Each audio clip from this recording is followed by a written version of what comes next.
আজ ৩ আগস্ট, ঠিক এক বছর আগে এই দিনে শেখ হাসিনার পতনকে ঘিরে এক দফা দাবি তুলেছিল ছাত্র জনতা। বৈষম্য বিরোধী আন্দোলন নেতা নাহিদ ইসলাম শহীদ মিনারে দাঁড়িয়ে এই এক দফা ঘোষণা করেন। তবে তার আগেই ১ আগস্ট দৃশ্যম শিল্প গোষ্ঠীর প্ল্যাটফর্ম থেকে শেখ হাসিনার পদত্যাগ দাবি করেন শিল্পী সমাজের একাংশ। পতিত আওয়ামী লীগ বলছে এই পতন এক বিশেষ গোষ্ঠীর ষড়যন্ত্র আছে। আসলেও কি তাই? লাখো জনতাকে উদ্বুদ্ধ করে আন্দোলনে নিয়ে আসার পেছনে আসলেও কি কোনো সুচিন্তিত সুপরিকল্পিত ডিজাইন ছিল, নাকি ১৬ বছর ধরে জমে থাকা ক্ষোভই ডেকে নিয়ে এসেছিল শেখ হাসিনার পতন? এইসব প্রশ্নের উত্তর খুঁজবো আমরা আজ আর কেবল নিবেদিত প্রশ্নগুলো সহজ অনুষ্ঠানে। আপনাদের সাথে আমি আছি নাজনীন মুন্নি, এবং আমাদের সাথে আজকে উপস্থিত আছেন সাবেক সংসদ সদস্য ও রাজনীতি বিশ্লেষক গোলাম মোল্লা রনি, এবং আছেন অভিনেত্রী আজমেরী হক বাঁধন। দর্শক, আপনারা আছেন নিশ্চয়ই আমাদের সাথে এই অনুষ্ঠানে, এবং আপনারা জানেন আমাদের সোশ্যাল মিডিয়াতে এই অনুষ্ঠানগুলি সরাসরি সম্প্রচারিত হচ্ছে, এবং আগামীকালও এই অনুষ্ঠানটি পুনঃপ্রচারিত হবে। তবে সেই বিস্তারিত জানানোর আগে আমরা অনুষ্ঠানে ফিরতে চাই আমাদের অতিথিদের মাধ্যমে। অনেক ধন্যবাদ অতিথি যারা আমাদের সাথে এসছেন, অনেক কৃতজ্ঞতা আমাদের সাথে যোগ দেওয়ার জন্য। আপনাদের সাথে আলোচনাতে যাওয়ার আগে একটু ছোট্ট করে গত বছর কি হয়েছিল আমরা একটু দেখে আসি।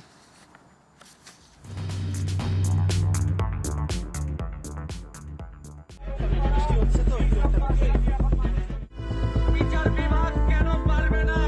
এদের বিচার করতে যদি বিচার বিভাগ দেখতে চাই,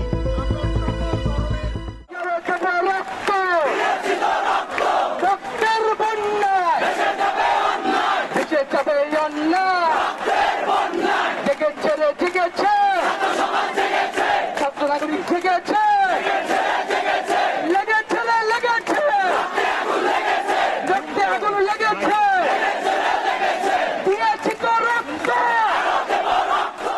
সেই এক দফার উদ্দেশ্যে আমাদের এক দফাটি হলো শেখ হাসিনা সহ এই সরকারের পতন এবং ফ্যাসিবাদের বিলোপ,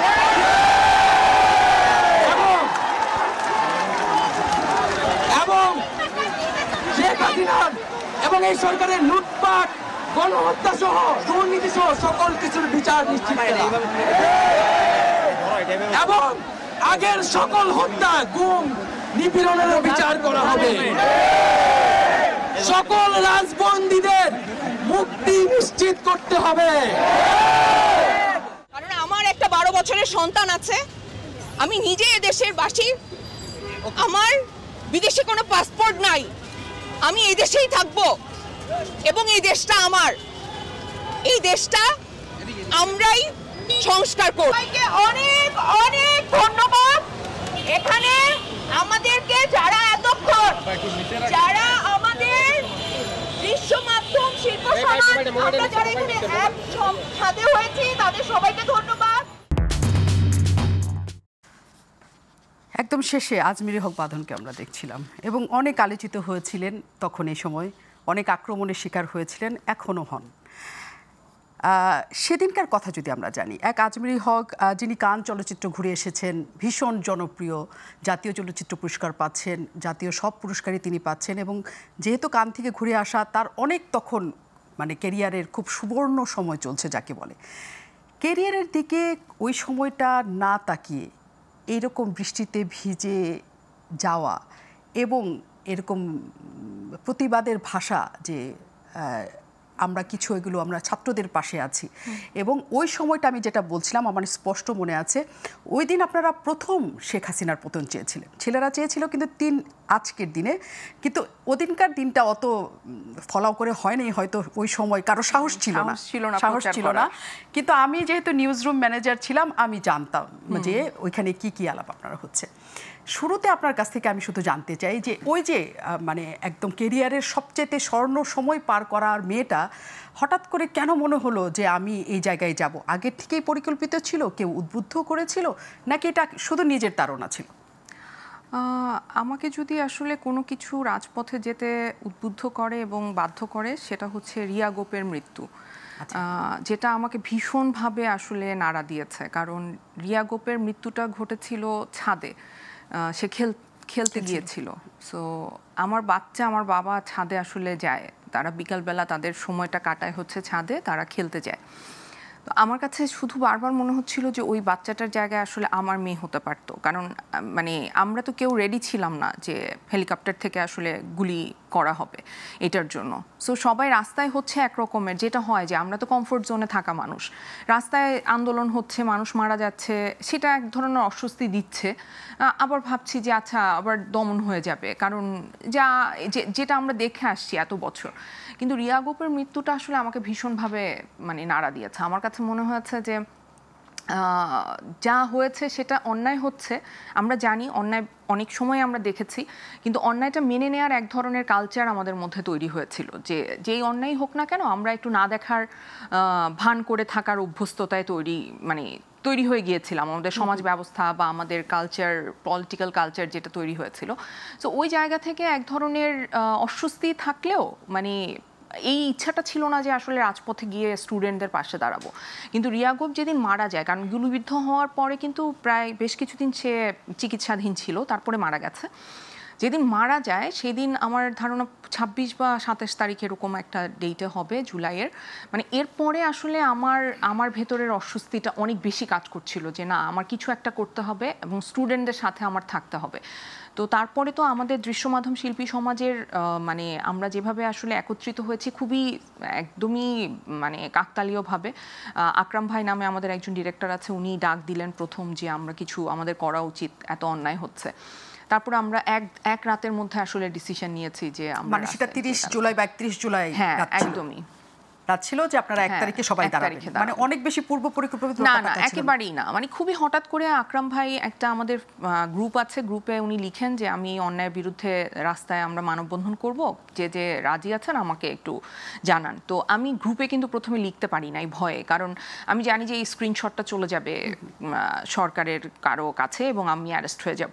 সো আমি ওনাকে মানে পার্সোনাল টেক্সট করি যে ভাইয়া আমি আছি, আপনি আমাকে জানায়েন, আমি যেতে চাই। তো উনি তখন আমাকে একটা কথা বলেছিলেন যে বাঁধন, আপনি যখন আমাকে পার্সোনাল টেক্সট করতে পেরেছেন, আপনি গ্রুপে এই কথাটা লিখেন যে আপনি যেতে চান, তাহলে অন্যরা ইন্সপায়ার্ড হবে। এবং অনেস্টলি আমার মানে এই অভ্যুত্থান সত্যি সত্যি যেমন ছাত্র জনতার, আমাদের মিডিয়াতেও যারা ইয়াং জেনারেশন, আমাদের যারা সিনিয়ররা আছেন, তারা কিন্তু আসলে কনফিউজ ছিলেন, তারা কিন্তু এগিয়ে আসেন নাই আসলে ওইভাবে, এসেছে কিন্তু ইয়াং জেনারেশন।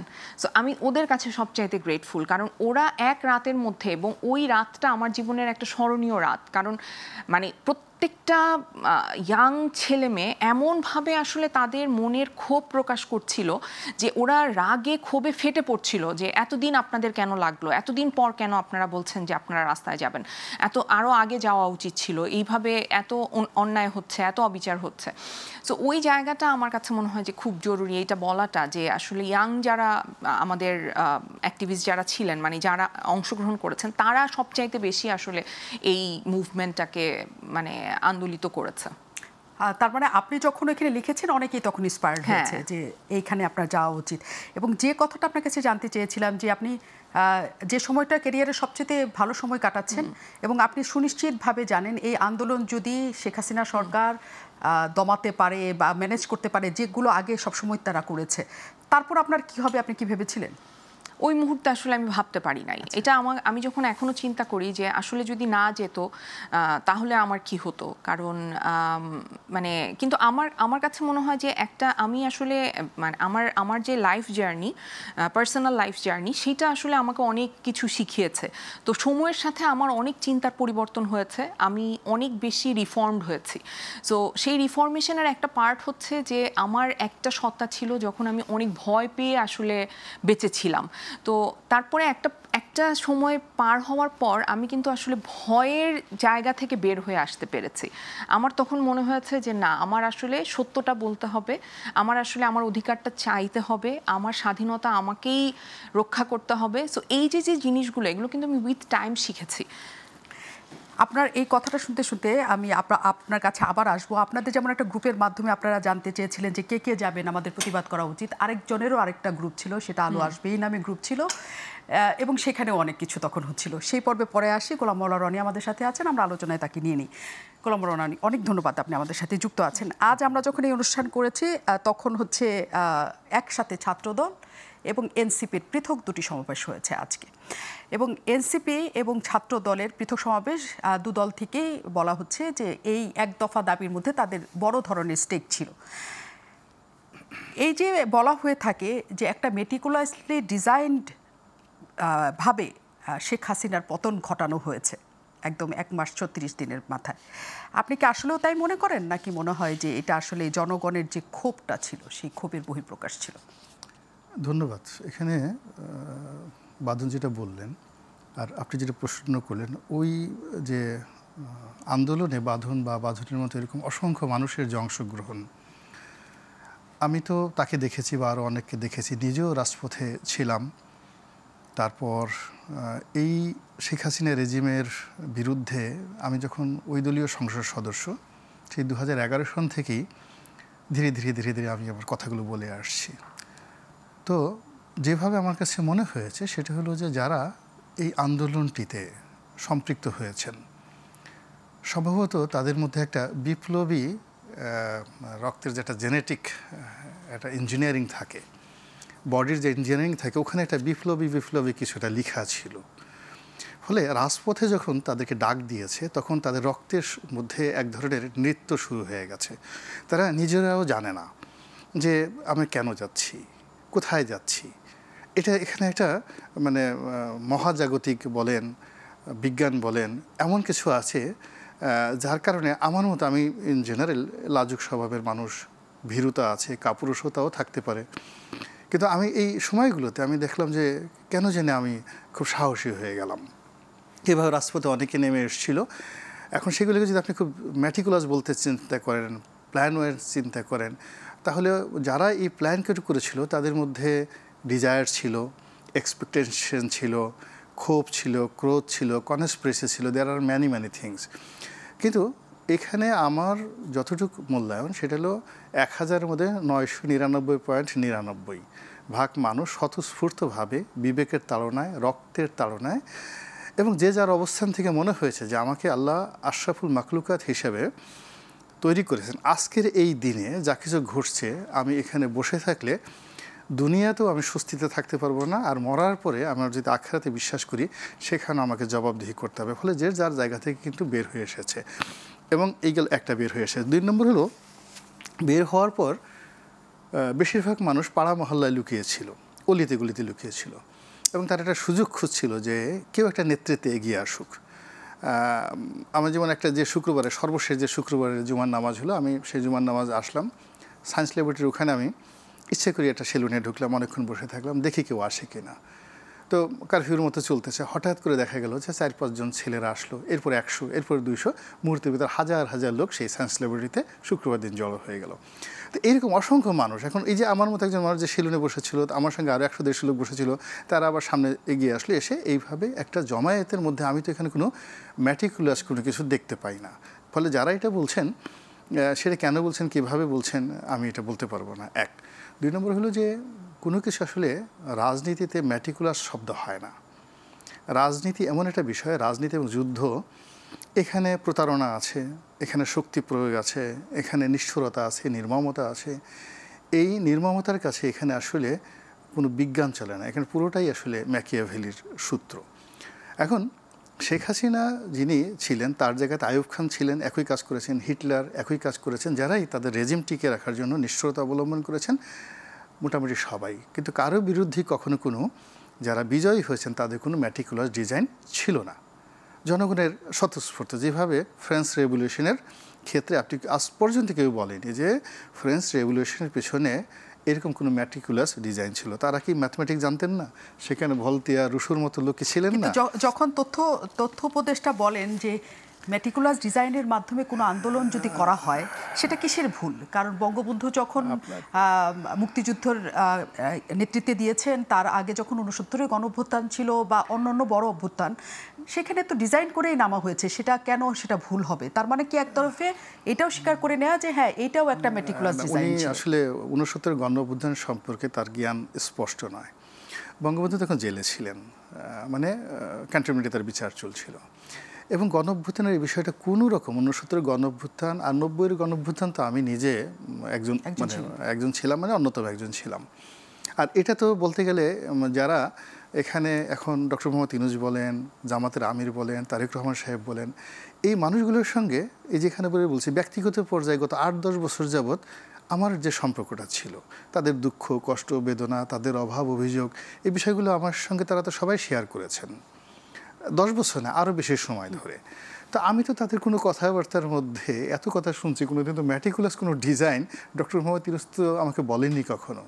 আর আমার সঙ্গে তো শফিকের একদিন দেখা হয়েছিল একটা অনুষ্ঠানে, তো শফিকের সঙ্গে ডক্টর মোহাম্মদ ইউনূসের পরিচয় আছে, শফিক তো আমাকে বলেনি। তো সেই জিনিসগুলো এখন হয় কি, আমি আপনার অনুষ্ঠানে দেখতেছিলাম যে সময় মানুষকে কতটা পরিবর্তন করে। এই যে নাহিদ, পাটোয়ারি, আসিফ মাহমুদ, সজীব ভুঁইয়া, ওরা যখন ওই গত বছর এই সময়টাতে ছিল, তাদের দেখেই মনে হতো বিপ্লবী।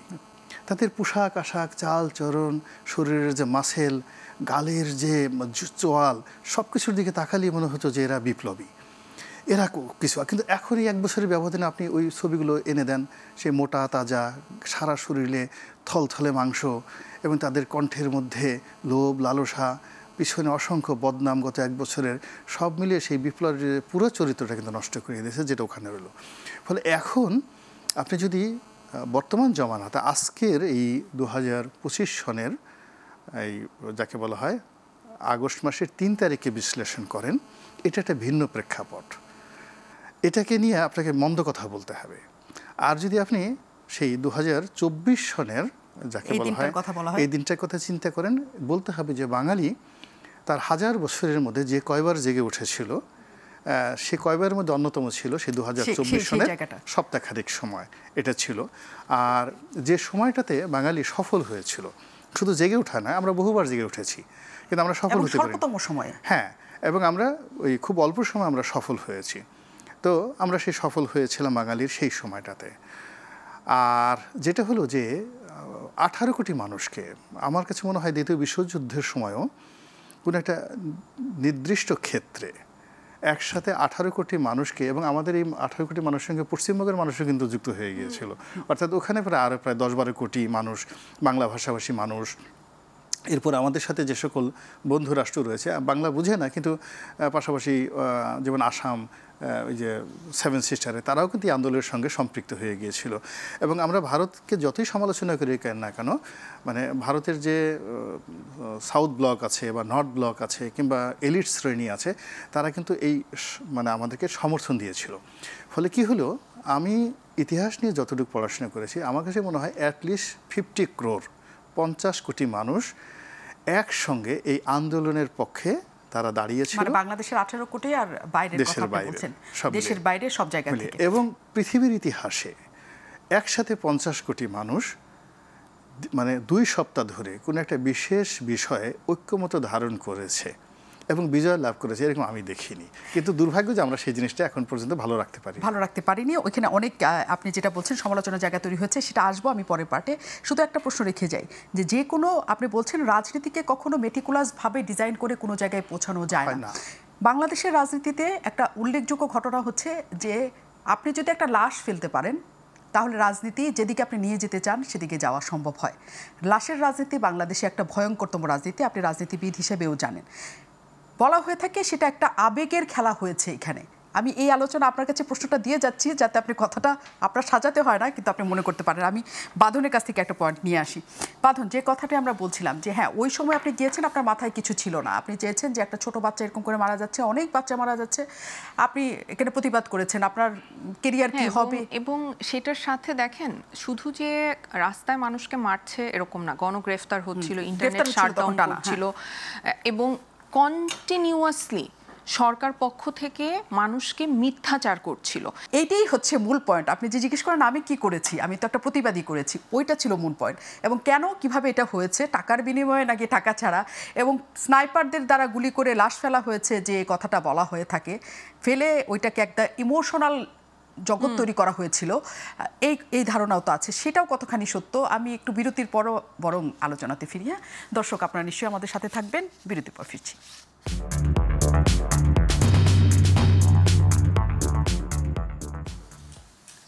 অনেক ধন্যবাদ দর্শক আমাদের সাথে থাকার জন্য। আমরা আর কেবল প্রশ্নগুলি সহজ অনুষ্ঠানে আছি, অনেক প্রশ্ন করছি আমাদের অতিথিদের, এবং আমাদের সাথে দুজন অতিথি আছে, আজমিরি হক বাঁধন এবং আমাদের সাথে সাবেক সাংসদ আছেন গোলাম মোল্লা রনি। আমরা আবারও আলোচনাতে ফিরতে চাই, শুরু করতে চাই গোলাম মোল্লা রনিকে দিয়ে। যে আলোচনাটা আপনার কাছে রেখে গিয়েছিলাম যে লাশের রাজনীতি এই দেশে খুবই বড়, যে কোথাও যদি একটা মৃত্যু নিশ্চিত করা যায় তাহলে সেই রাজনীতি যেদিকে ইচ্ছে সেদিকে নিয়ে চলে যাওয়া যায়, আর সেখানে যদি কোনো ছাত্রদের মৃত্যু হয় সেটা আরও ভয়ঙ্কর জায়গায় নিয়ে চলে যাওয়া যায়। এবং এই মৃত্যুকে কেন্দ্র করে যেটা তৈরি করা হলো, যে বলা হয়ে থাকে আওয়ামী ঘরানার লোকজন বা একটা শ্রেণী বলে যে এটি আসলে এমন করে প্ল্যান করা হয়েছে যেহেতু বাংলাদেশের মানুষ খুবই আবেগপ্রবণ এবং তাদের সন্তানরা তাদের কাছে অনেক বড় কিছু, সবার কাছে। আমার সন্তান যদি রাস্তায় না মারা যায় তারপরও আমি সেটাতে আবেগ আপ্লুত হই। ফলে ওই ঘটনাটাকে নেওয়া হয়েছে মানুষকে জাগিয়ে তোলার জন্য, ক্ষুব্ধ করানোর জন্য। আপনার কি সেটা মনে হয় কিনা? না, আমার সেটা মনে হয় না। আওয়ামী লীগ এখনও তাদের বোধোদয় হয়নি। এত অধঃপতনের পর এবং এত দুর্বিপাক, ন্যাচারাল ডিজাস্টার বলেন আর মানব সৃষ্ট ডিজাস্টার বলেন, মূলত আওয়ামী লীগের যে পতনটা তো ঘটেছে আল্লাহর গজবে, এতে কোনো সন্দেহ নেই। আর এই গজবের সঙ্গে মানুষের সৃষ্ট গজব তো আছে, কিন্তু সেটা খুব অল্প পরিমাণ। এই সময়ের পরে মানুষ এরকম বিপদে পড়লে সাধারণত মানুষের মধ্যে একটা আর্ত উপলব্ধি হয়। তো দুর্ভাগ্যজনক হলো যে আওয়ামী লীগের মধ্যে সেই আর্ত উপলব্ধির যে জায়গাটা আমি দেখতে পাচ্ছি না, যেটা আমাদের রাজনীতির জন্য আগামী দিনে খুবই একটা অশনি সংকেত। পরিবর্তন হচ্ছে না। আপনি গিয়ে দেখুন বিএনপি এখন আপনি তাকে বলতে পারছেন না যে দেয়ার ওয়াজ এ খাম্বা, দেওয়ার যে হাওয়া ভবন, that was a bad term. তারা বলতেছে না, ওই বিষয়টা তারা স্বীকার করছে না। আপনি যদি জামাতের কথা চিন্তা করেন, তারা বলবে যে না, ৭১ আমরা যেটা করেছিলাম সেটা ঠিকই করেছিলাম, ঘুরিয়ে পেঁচে কথাবার্তা বলে। আবার আমরা বাচ্চা ছিলাম। আবার এখন দেখেন এত বড় একটা দুর্ঘটনা। আপনি ধরুন আওয়ামী লীগ যে কথাগুলো বলতে চায় যে ম্যাটিকুলাস ডিজাইন অনুযায়ী বিভিন্ন জায়গাতে ব্রাশ ফায়ার করে, স্নাইপার রাইফেল দিয়ে ছেলে মেয়েদেরকে মেরে বা লোকদেরকে মেরে তারা একটা পাবলিক সেন্টিমেন্ট তৈরি করেছে, ভালো কথা। কিন্তু যেগুলো সাবেক স্বরাষ্ট্রমন্ত্রীর কথা মতো যে ঘটনাগুলো ঘটেছে, যেভাবে লাশ পুড়িয়ে ফেলা হয়েছে, যেটার ভিডিও ফুটেজ রয়েছে, এটা তো জামাতের লোক করেনি, এটা তো বিএনপির লোক করেনি। সাভারে যে ঘটনাগুলো ঘটেছে, ঢাকাতে যে ঘটনাগুলো ঘটেছে, ট্যাঙ্ক ভরে ভরে, সেই গাড়ি ভরে ভরে, বস্তা ভরে ভরে লাশ পুড়িয়ে যে ঘটনা ঘটিয়েছে, তার জন্য কি আওয়ামী লীগ অনুশোচনা করবে না? এটা কি ধরনের কথা? তো যার জন্য আমি আমার ক্ষুদ্র অভিজ্ঞতা যেটা বলি যে লাশের রাজনীতি সব জায়গাতেই সেন্টিমেন্টাল এবং এটা রাজনীতিতে উত্তেজনা তৈরি করে। কিন্তু ম্যাটিকুলাস ডিজাইনে সেটা সরকার হোক কিংবা বিরোধী দলের হোক, তারা লাশ ফেলে জীবনে সফল হয়েছে আমি এরকম সিঙ্গেল উদাহরণ দেখি না। যদি তাই হতো তো মুসলিনও তো সফল হতো, হিটলারও তো সফল হতেন। আবার যদি লাশ ফেলে রাজনীতিতে কেউ রাজা হতে পারতেন, তাহলে তো সিরাজ শিকদার হতে পারতেন, জাসদ হতে পারতো, চারু মজুমদারের নকশাল হতে পারতো, তারা তো কেউ হতে পারেননি। এখানেও একই অবস্থা। এখানে আসলে যেটা হয়েছে, আমাদের এই বাংলাদেশে যদি আপনি ৫২ লাশের কথা চিন্তা করেন, ৫২তে যে রফিক বরকত জব্বারকে মেরে ফেলা হলো, এটা কোনো ম্যাটিকুলাস ডিজাইনে ছিল না।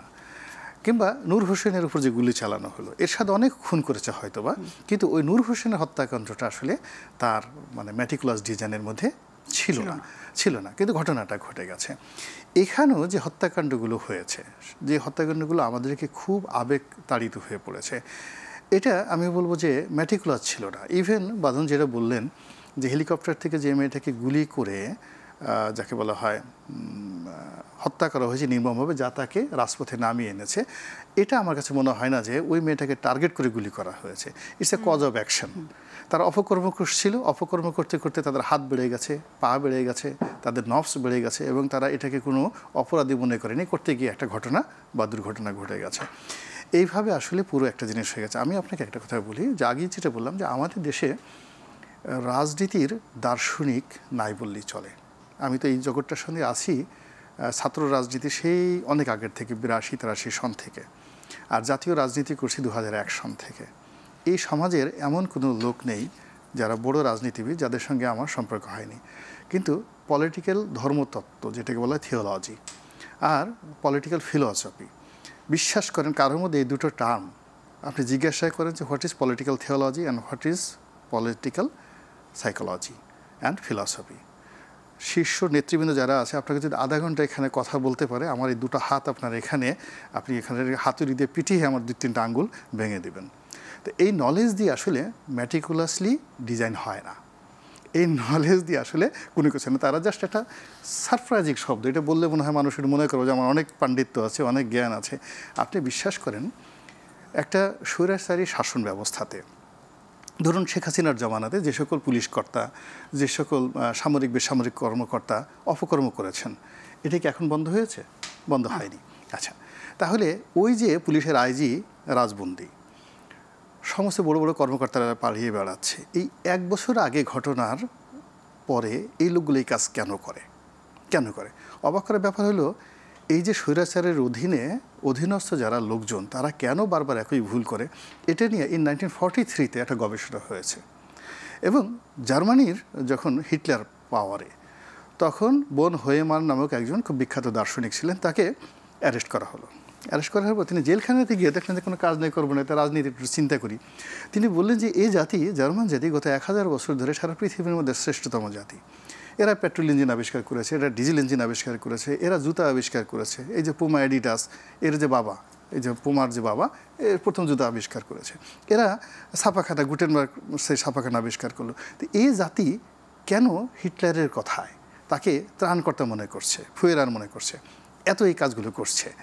তো তিনি এটা নিয়ে একটা গবেষণা করলেন। আবার তার এই গবেষণার প্রেক্ষিতে ইয়েল বিশ্ববিদ্যালয়ে 1960, মানে 43 সনে উনি যেটা দার্শনিক তত্ত্ব বের করলেন, যেটা গণমূর্খতার থিওরি, অর্থাৎ জনগণ যখন খুব ব্যাপকভাবে বেকুব হয়ে যায়, তখন এই স্বৈরাচারী শাসকরা করে কি, যাকে বলে, তারা এই জনগণকে বোকা মনে করে এবং জনগণের চিন্তার দরজা বন্ধ হয়ে যায়, সাহস শক্তি বন্ধ হয়ে যায়। বিপ্লব যেটা করেছে, ও কিন্তু ওনার সেম বুদ্ধি ছিল, কিন্তু তার যে চিন্তার দরজাটা একটা দুর্ঘটনায় খুলে গেছে। কিন্তু এর আগের পর্যন্ত কিন্তু সে তার গ্ল্যামার নিয়ে চিন্তা করেছে, ব্যক্তিগত স্বার্থ নিয়ে চিন্তা করেছে। আপনি যে ওকে একটা প্রশ্ন করলেন এর আগে, যে তাকে 10 কোটি টাকা দেওয়া হয়েছে কিনা, দেখেন এই ব্যাপারে একটা দার্শনিক আছে। দর্শনটা শোনার আগে তার কাছ থেকে শুনে আচ্ছা, আসি। না, আমি জাস্ট তাকিয়ে করে দিই, সে কি বলবে, এটা খুব ইম্পর্টেন্ট, সে যেন মিস না করে। এর কারণটা হলো যে যারা গ্ল্যামারের মধ্যে থাকে, অর্থবিত্ত, টাকা পয়সা, ভোগ বিলাসের মধ্যে থাকে, এরা খুবই স্বার্থপর হয়, ভীষণ রকম স্বার্থপর হয়।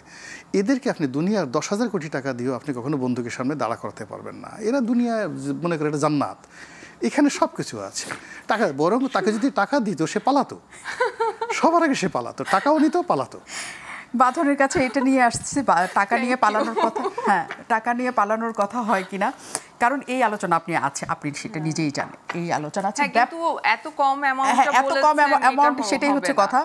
এখন ঘটনা, আমাকে একজন বলেছে 200 কোটি। আচ্ছা, 200 কোটি, এটার একটা ভারী কি আছে? আপনি 10 কোটি বললেন। আচ্ছা, আমার কাছে এসে, মানে আমি আসলে সোশ্যাল মিডিয়া দেখেছি 10 কোটি টাকা নিয়েছে, অবিচার করা হয়েছে এবং এটা ছোট করা হয়েছে।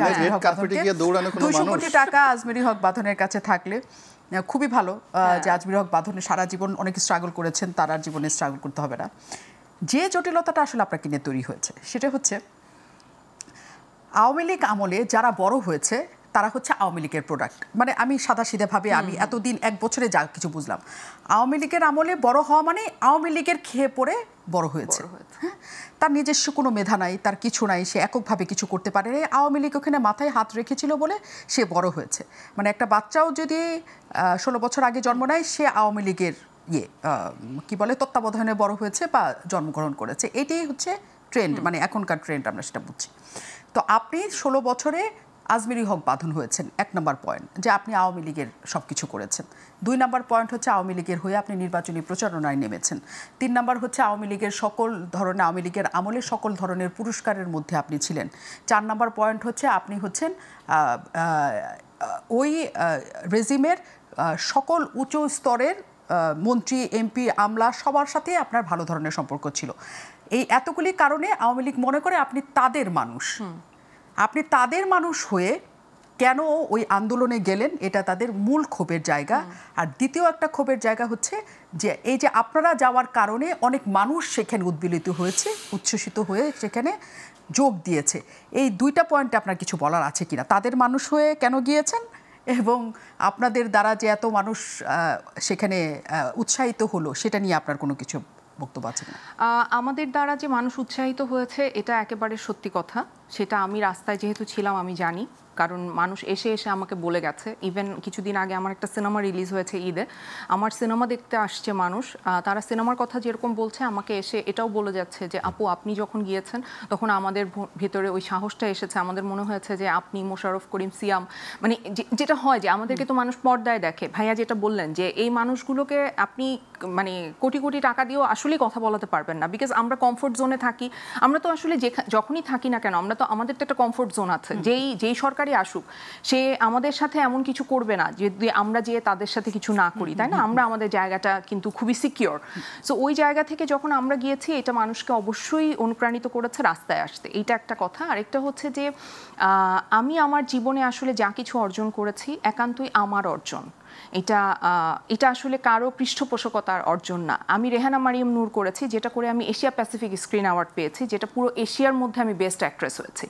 তারপরে যদি বাংলাদেশ জাতীয় চলচ্চিত্র পুরস্কারে আমাকে যদি জাতীয় চলচ্চিত্র পুরস্কার না দেওয়া হতো তাহলে সেটা তাদের জন্য লজ্জার হতো, সেটা আমার জন্য কোনো না পাওয়া হতো না। বিকজ যে মেয়েটা এশিয়াতে বেস্ট অ্যাক্ট্রেস হয়েছে, পুরো এশিয়াতে, শুধু এরকম না যে একটা পার্টে, সো সেই মেয়েটাকে আমি জাতীয় চলচ্চিত্র পুরস্কার দিব না, সেটা আসলে তাদের ব্যর্থতা হতো। সো আমি একবারই জাতীয় চলচ্চিত্র পুরস্কার পেয়েছি, সেটা রেহানা মারিয়াম নূরের জন্য। আমি এর পরে বা আগে কখনোই কোনো পুরস্কার পাইনি, এবং আমি 2বার মেরিল প্রথম আলো অ্যাওয়ার্ড পেয়েছি, যেটাও আমি পেয়েছি গুটি নামে একটা সিরিজের জন্য, গুটি নামে সিরিজের জন্য এবং রেহানা মারিয়াম নূরের জন্য, এবং দুটোই আমার অসাধারণ কাজ। কেউ যদি আমাকে বলে যে না তুমি আসলে কাজটা ঠিক করে করো নাই তারপরও লবিং করে পেয়েছো, এটা আমাদের এখানের অনেক অ্যাক্টর অ্যাক্ট্রেসরা পেয়েছে, অনেকবার যারা পেয়েছেন তাদের মধ্যে বেশিরভাগই কিন্তু মানে যারা বলতে পারেন যে আমার 6 বার 7 বার 5 বার ন্যাশনাল অ্যাওয়ার্ড আছে, তারা কিন্তু বেশিরভাগই লবিংয়ের মাধ্যমে পেয়েছে। সো আমার এই লবিংটা ছিল না। তবে আমি অনেক গ্রেটফুল আওয়ামী লীগ সরকারের কাছে, কারণ আমি ওই সরকার আমলে আমার মেয়ের গার্ডিয়ানশিপ পেয়েছি, যেটা বাংলাদেশের ইতিহাসে না, যেটা পুরো সাবকন্টিনেন্টের মধ্যে কিন্তু এটা একটা রেয়ার ভার্ডিক্ট ছিল। সো আমি ডেফিনেটলি গ্রেটফুল, এবং ওই গ্রেটফুল থাকার কারণে, এবং আরেকটা হচ্ছে যে আমি ক্ষমতার কাছাকাছি থাকতে চেয়েছিলাম, কারণ আমার যে প্রাক্তন স্বামী ছিল সে আর্মিতে জব করতো, এবং তার যে ব্যাচমেটরা ছিল তারা সবাই প্রত্যেকটা সংস্থার তখন প্রধান, এবং তারা আমাকে সেই সংস্থাগুলো থেকে থানার মাধ্যমে বিভিন্নভাবে বিভিন্ন সংবাদের মাধ্যমে আমাকে নানানভাবে হেনস্থা করছিল। সো আমার কাছে মনে হয়েছে যে আমার বেঁচে থাকার, এই দেশে টিকে থাকার একমাত্র উপায় হচ্ছে ক্ষমতার কাছাকাছি থাকার। এবং তখন আমি 2018-র যে নির্বাচন, তখন ওই নির্বাচনী প্রচারণা আমি 2018-তেই আমার বাচ্চার গার্ডিয়ানশিপও পেয়েছি।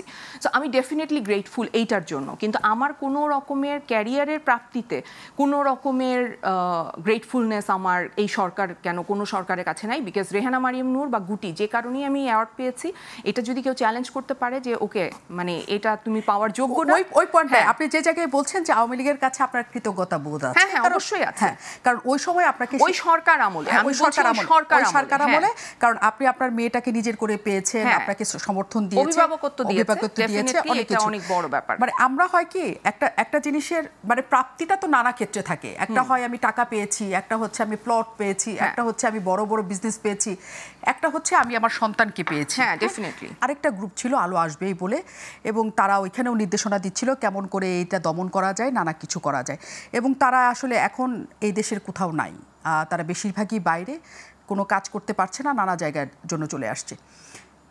এই যে একটা জায়গায় যে এই যে পক্ষ বিপক্ষ হয়ে যাওয়া শিল্পী সমাজের, পক্ষ বিপক্ষ হওয়া যায়, রাজনীতিতে তো পক্ষ বিপক্ষ থাকে শিল্পী সমাজের, তারপরে যখন এরকম পর্যায়ক্রমে এগুলো পরিবর্তিত হবে, তখন শিল্পীরা আসলে কি অবস্থার মধ্যে যে পৌঁছাবে? এরকম কি পালাবদল হবে, একদল দেশে থাকবে আরেকদল দেশের বাইরে চলে যেতে হবে? এই পরিস্থিতি আসলে এই বৈষম্য তৈরি হলো কিনা বা বিভেদটা আমাদের তৈরি হলো কিনা, আমি বিরতির পর জানতে ফিরছি।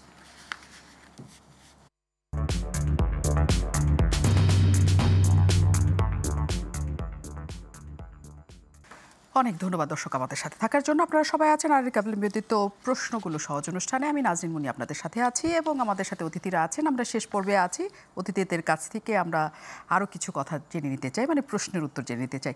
গোলাম মোল্লা নিয়ে যে প্রশ্ন রেখে গিয়েছিলাম, তখন ওই যে আলো আসবেই একটা গ্রুপ ছিল, সেটা নিয়ে প্রচুর হয়েছে, সেখানে পানি ছুঁড়ে মারার কথা হয়েছে, দমন করতে কীভাবে করা হবে, সেখানে সেই গ্রুপের মধ্যে আছে, তারা কেউ এখন আর দেশে নাই, চলে গেছে।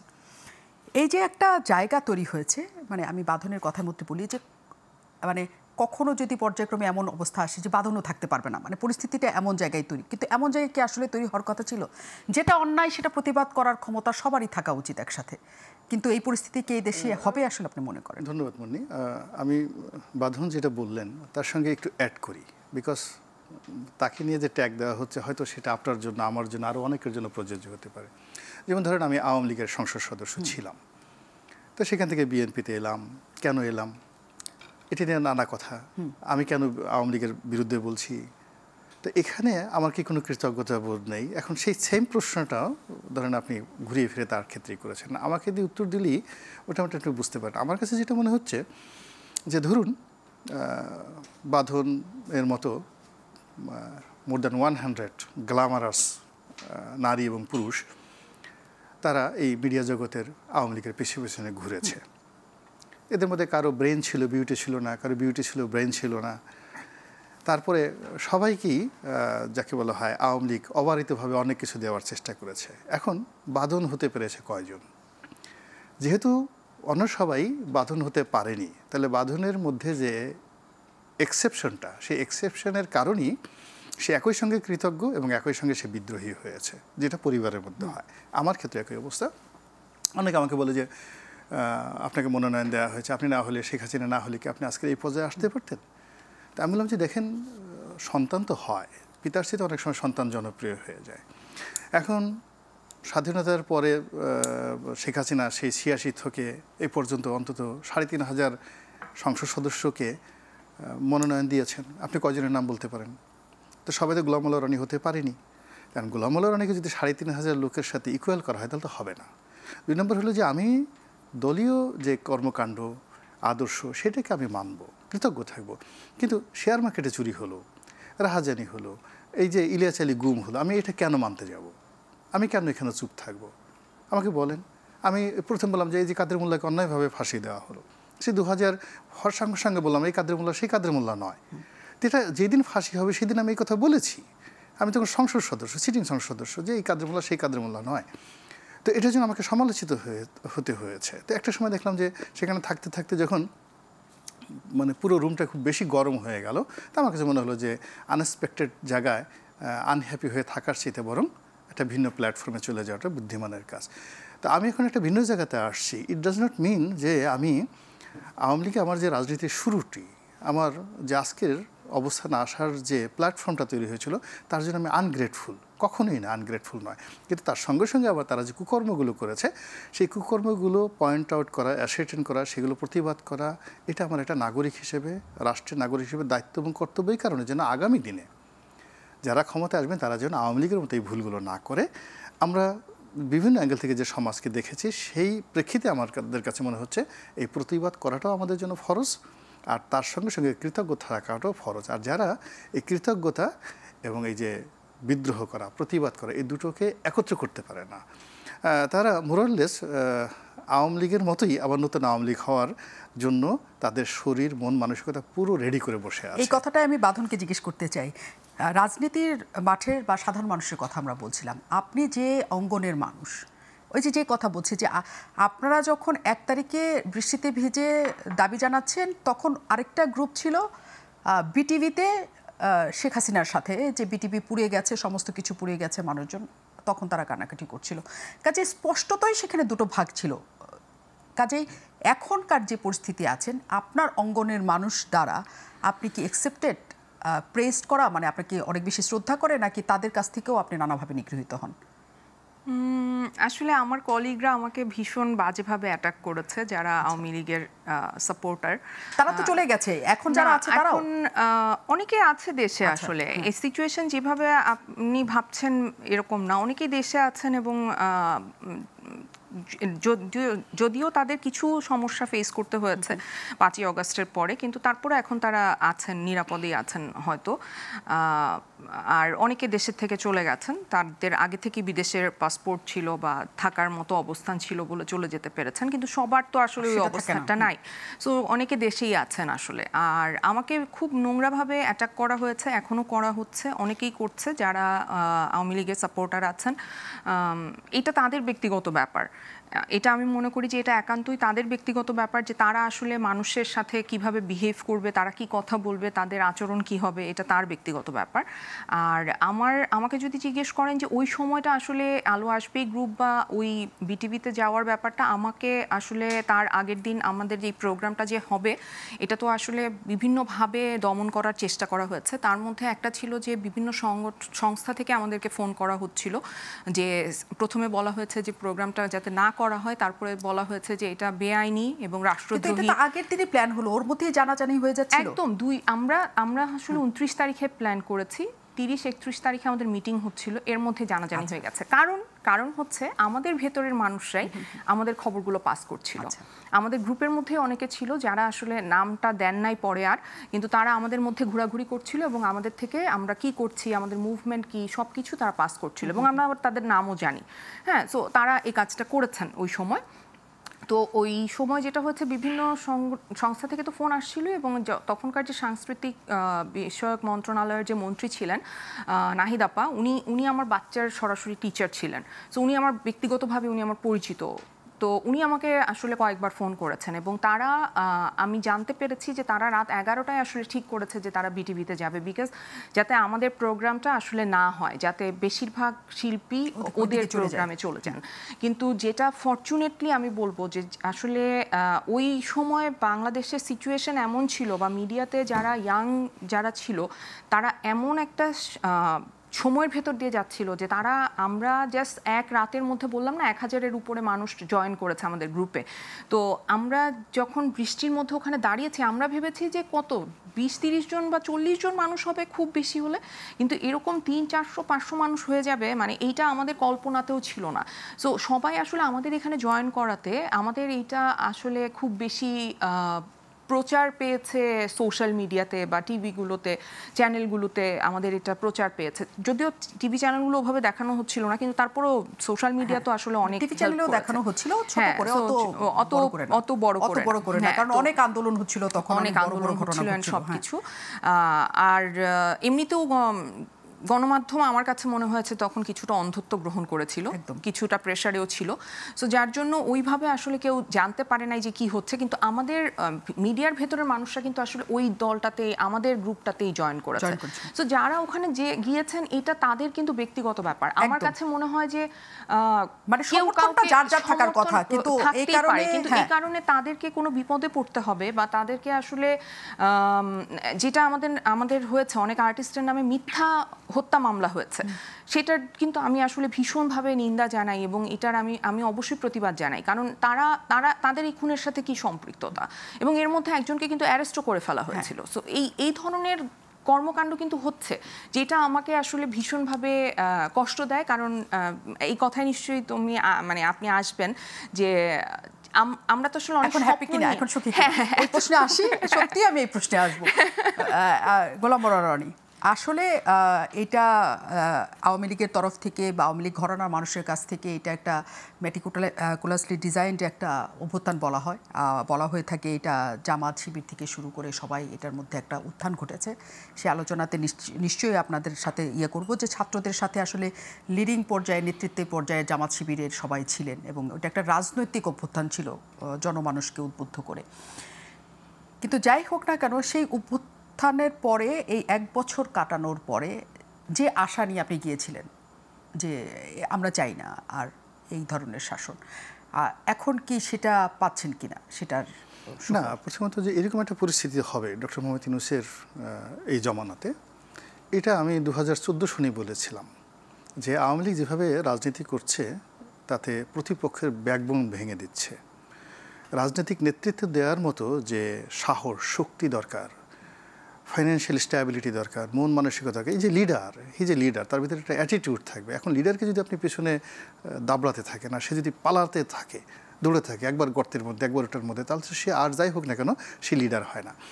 তো একটা কর্তৃত্ববাদী শাসন 10 বছর ধরে এত জুলুম অত্যাচার করে এটা পলিটিক্যাল লিডারশিপ আপহোল্ড করবে এরকম অবস্থা রাখেনি। আপনি দেখেন এখানে শীর্ষ নেতৃবৃন্দ যারা আছেন, বাস্তবতা হলো তারেক রহমান সাহেব তো এখন পর্যন্ত দেশের বাইরে আছেন। কেন? উনি সাহস করে আসতে পারছেন না। এই ঘটনা ঘটার আগ পর্যন্ত জামাতের আমির কোথায় ছিলেন, জামাতের নেতারা কোথায় ছিলেন? সব পলাতক ছিলেন। ডক্টর মোহাম্মদ ইউনূস কোথায় ছিলেন? পলাতক ছিলেন। উনি ওখানে বসে সিদ্ধান্ত নিতে পারছিলেন না যে উনি আসবেন কি আসবেন না। তো এই অবস্থাতে এদের হাতে একটা রাষ্ট্র ক্ষমতার মতো একটা স্পর্শকাতর বিষয় থাকলে তারা সুন্দর মতো চালাতে পারবেন না। এর মধ্যে আমরা দেখতে পেয়েছি আজমির হক বাঁধন যে আপনি নিজের সোশ্যাল হ্যান্ডেলেই বারবার নানা রকমের হতাশার কথা লিখেছেন, প্রতিবাদের কথা লিখেছেন, দুঃখের কথা লিখেছেন যে এই দেশটা আপনি চান নাই, এরকম করে চান নাই, এরকম করে হোক। মানে গোলাম বলরানি বলছে এরকমই হওয়ার কথা ছিল। আপনি কি অন্যরকম কিছু ভেবেছিলেন যে অন্যরকম কিছু হবে? মানে ভাইয়া তো যেহেতু এই বিষয়ে তার এক ধরনের জ্ঞান আছে, সে এক মানে এটা আমি বলবো তার থিসিসও আছে, যে সে পলিটিক্যাল একটা ব্যাকগ্রাউন্ড আছে, সে জানেন জিনিসটা নিয়ে, সে অনেক দিন ধরে কাজ করছেন, তো তার একটা প্রস্তুতি ছিল। কিন্তু আমি তো আসলে ওই সময়ে ওই মুহূর্তে যখন আমি রাস্তায় গিয়েছি, আমি রাস্তায় মানুষকে যেভাবে আসলে স্বতঃস্ফূর্তভাবে অংশগ্রহণ করতে দেখেছি এবং আমি ওখানে যে সৌহার্দ্য দেখেছি, যেই পরিমাণে মানুষ, কারণ আমি একটা জিনিস মানে আমার কাছে খুব মানে মনে হয়েছে যে এত আন্দোলনে এত মেয়ে এত নারী রাস্তায় ছিল, একটা কিন্তু এরকম ঘটনা আপনি শুনবেন না যে ওখানে কাউকে হেনস্থার শিকার হতে হয়েছে। সো কেন?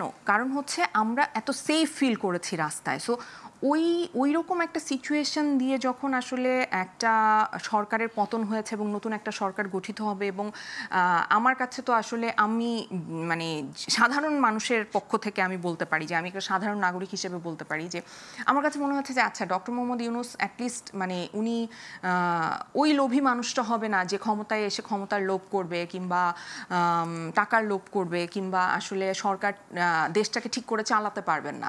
মানে আমার কাছে মনে হয়েছিল যে উনি বা ওনার সরকারে যাদেরকে নিয়েছেন তারা হয়তো সবাই মিলে ভালো কিছু করার চেষ্টা করবেন। কিন্তু গত এক বছরে আমি একদমই খুবই সাধারণ মানুষ, কিন্তু আমি সাধারণ জনগণের জায়গা থেকে বলছি যে এই যে মব কালচার তৈরি হয়েছে, নারীদেরকে সভা সমাবেশ করে বেশ্যা বলে গালি দেওয়া হচ্ছে, তারপর হেনস্থা করা হচ্ছে, ভাস্কর্য ভাঙা হচ্ছে, মাজার ভাঙা হচ্ছে, ইভেন 32 নম্বর ভেঙে দেওয়া হলো। মানে এই মানে উত্তর নাটকপাড়ায় নাটক করা বন্ধ হলো, নাটক বন্ধ হয়ে যাচ্ছে, শিল্পকলায় নানান ঘটনা ঘটছে।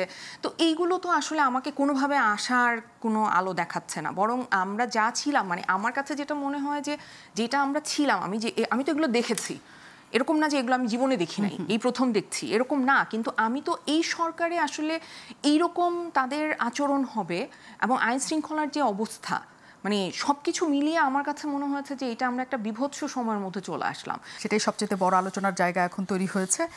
এবং আমরা যেমন বলছিলাম যে তারপরেও আমরা আশা নিয়ে বাঁচতে চাই। আমাদের মনে হয় যে হ্যাঁ, কেউ না কেউ আমাদের জন্য দাঁড়াবে, আমাদের জনগণের পাশে এমন মানুষ দাঁড়াবে যাদের আমাদের মনে হবে যে তাদের জন্যই আমরা আসলে অপেক্ষা করছিলাম। আমাদের অপেক্ষা নিশ্চয়ই চলতে থাকবে এবং অনুষ্ঠানের জন্য আপনাদের অপেক্ষা করতে হবে আগামীকাল পর্যন্ত। আবারও নতুন পর্বের জন্য সবাই নিশ্চয়ই থাকবেন আমাদের সাথে। আজকের মতো এখানে শেষ করছি। আর কেবল প্রশ্নগুলি সহজ অনুষ্ঠানটি পুনঃপ্রচার হবে আগামীকাল সকাল 7টায়। আর এই অনুষ্ঠানে আবারও ফিরে আসবো আগামীকাল রাত 9টায়। সেই পর্যন্ত সবাই ভালো থাকুন, সুস্থ থাকুন।